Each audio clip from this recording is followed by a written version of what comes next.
Welcome to Gospel Tangents, the best source for Mormon history, science, and theology. I'm Rick Bennett. It's our final walk through Beaver Island. We're going to conclude the tour with a walk through the city, see where James Strang was assassinated, and visit the Mormon print shop, which is now a museum. So you won't want to miss it. Check it out. Yeah, in fact, you come basically into the pier. It's just down the street here a little bit. But this is kind of this is the harbor that you can see here. Can I walk backwards without hitting anybody? So you'll notice a very Irish presence here. It's funny because last year I went to Ireland and I was like, what's with all the Irish? And so, yeah, there's a lot of Irish here. A lot of them spoke Gaelic. They didn't even speak English. And they've even named Donegal Bay, which is on the northwest coast of Ireland. They have a Donegal Bay here on the northwest coast of the island. So anyway, I'm trying to remember, there was the King Strang Hotel somewhere around here. I should buy the map. Maybe I should buy the map and get it. But we have here the Erin Motel. There, now you can see it.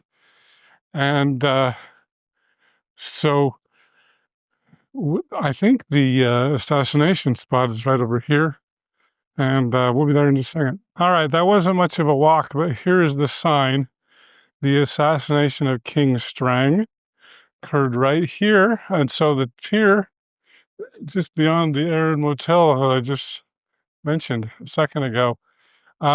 Here's what it says here on the sign. In 1856, growing friction within Beaver Island's Mormon community finally erupted. Two of James Jesse Strang's disgruntled followers, who were hiding behind a woodpile near the Johnson McCullough store, attacked the self-proclaimed prophet king as he walked toward the dock to meet the captain of the USS Michigan. They shot and clubbed the Mormon leader, who died from his wounds 23 days later. The assassins were taken to Mackinac Island by the Michigan's captain, who would not allow the Mormon police to arrest them. Soon released by the Mackinac sheriff, they were brought drinks and carried up and down the street on the shoulders of James Strang's enemies. So yeah, there's the sign representing it. It's right on the corner of Forest and Main. And yeah, it's basically the same dock that you come in is just down the street, quarter mile probably. Oh, and then we have the Beaver Island Print Shop Museum, and I'm going to go in there next. All right, so it says the Old Mormon Printing House, 1850 to 1856. I did ask how long James Strang had been here. I think he came about 1847, really settled in 1848. This is the only island in Lake Michigan that's inhabited year-round. There are about 500 to 800 people here year-round, and in the summer it swells to 3,000. So anyway, this is where the Northern Islander was the first daily newspaper north of Grand Rapids, was published here in this store. This building was erected in 1850 by James Strang and his followers. Here during the 1850s, these Mormon dissenters published religious works in two newspapers, the Northern Islander and the Daily Northern Islander. Strang's group had settled on the Beaver Island in 1846 after breaking away from the Mormons led by Brigham Young. In 1850, Strang was declared king of his community, which made up the majority of the population on the island. In 1856, Strang was fatally shot by his two disenchanted followers. Oh, on the tour, one of the things that he said was that James Strang thought that all women should wear bloomers or kind of pants because they would get pneumonia if they didn't. And so if the women didn't wear that, their husbands would be whipped. And two of the assassins were husbands who had been whipped by Jesse Strang. Let's see here. They were shot in 1856. Strang was fatally shot by two disenfranchised followers. In the wake of the assassination, an angry mob from the mainland stormed Beaver Island, destroying buildings and forcing the Mormons to flee. At that time, this print shop was ransacked and later became a boarding house. Today it serves as the headquarters for the Beaver Island Historical Society. So let's check it out.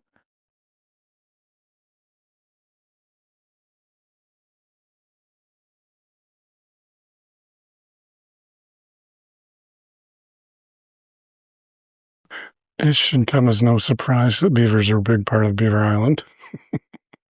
So this is inside the museum. You can see they've got a lot of Native Americans who are the original, I guess, the Ottawa, except for they go by, I think, Ojibwe now or something. They were the original inhabitants, and there were also some Irish settlers. And James Strang apparently told them they needed to either convert or leave or pay a tax. The non-Normans were. So some of the Irish did, kind of under duress, it sounds like. But anyway, yeah, this is the kind of the new part. When you walk in there, that's the original shop, and this is kind of an addition. Here we are in the library that's upstairs of the print shop. You can see cool photographs and got books as we gather around here. All right, so we just visited the print shop and museum. We're going to go visit the old Beaver Island Cemetery. It's just up the street here. Okay, so this is interesting here. We are at the cemetery, as you can see. But the strange thing is there's ants crawling all over this sign. Never seen this before. But anyway, this is the cemetery. So the sign says that a lot of ship's captains, they'd find a floating body on Lake Michigan, wouldn't know who it was, and they would bury them in this cemetery. The oldest grave is from 1853, which would have been James Strang's era. And then the second oldest is from 1859, which would have been after Strang died. Apparently this fence, well, this doesn't look like a World War II fence, but a fence was put up after World War II. But this is one of two cemeteries here. This is known as the Beaver Island Township Cemetery. And I guess you could say the other one's a Catholic cemetery about 2 miles away. I'm not going to walk there. But yeah, this is part of the walking tour. And I wish I'd have known about the walking tour. Maybe I'll find out more about it and we'll check it out. But can I get in here? The gate looks closed. I'll see if I can get in. Now, one of the interesting things is you'll see these posts here in the cemetery, like this one. So basically, you can, here, there's one here. In the old days, they would just put up a wooden cross, and of course, it didn't last as long as stone, and then people wouldn't know where people were buried were. So they came by and they put these posts. I guess they did some ground-penetrating radar and said, there's a body here. We don't know who it belongs to. But anyway, that's what these posts are. They do have newer graves, as you'll see here. This person died in 1997, that you can see there. So they got newer graves, older graves. The old graves have posts next to them. I was curious. We're going to look around.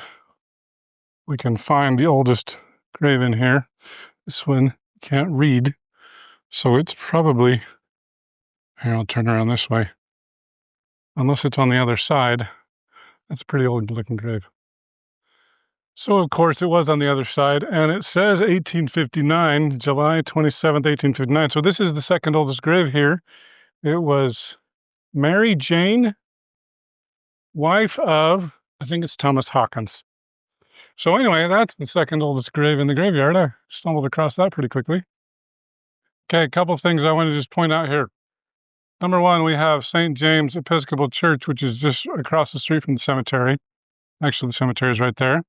And you probably can't see the church, but it was right across the street. So it's interesting that an Episcopal church was named after a Mormon, kind of.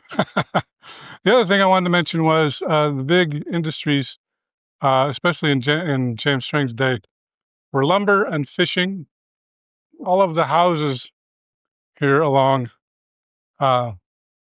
Lake Michigan primarily were used for fishing.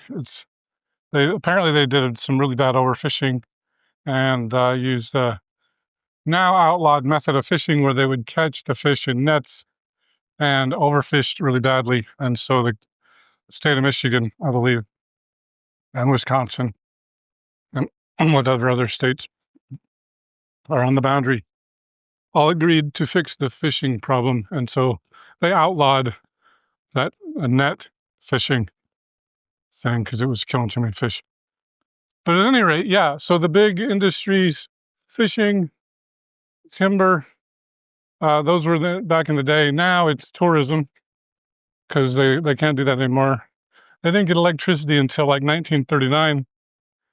But yeah, all these houses here were for fishermen's houses that you can see all along the street here. So just thought I'd give you a little bit of more history there on industry in Beaver Island. Another thing that was surprising to me as I'm walking through the island here is, it's a nice little town.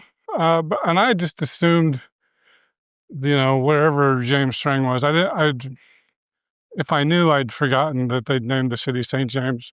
But like, this is like the main hub of the island is St. James. And so at least on the tour that I went on, they were, because I always thought everybody had heard, there's not really anything about James Strang here. People don't know. And like, I did go to the print museum and I asked about how many Mormons were here, and it's also funny, speaking of that, because the tour guide, he did say, James Strang was kind of a rival of Brigham Young and claimed to be the prophet. And so he was aware of the Mormons in Utah, but the Strangites call themselves Mormons. And so he calls them Mormons. And I'm, as an LDS person, I'm like, but they're not really Mormons. But they are. If we use Ryan Cragen's definition, you are what you say you are. If you say you're a Mormon, you're a Mormon. So anyway, I found that kind of interesting. The tour guide was definitely pretty critical of James Strang, called him a tyrant several times. I think I mentioned that before. And but he also said he didn't deserve to get shot. So he said that the two guys who shot him were each fined 50 cents. And I said, what was the charge? I mean, obviously it wasn't murder. He didn't know exactly what the 50-cent fine was for. But anyway, so just thought that was interesting. So this morning I was in a big hurry and I couldn't really show you the drive, partially because I got a new microphone that I didn't understand how it worked, and I didn't know that you have to turn it on every time you start the camera, which is kind of annoying. But anyway, this is the drive away from Charlevoix,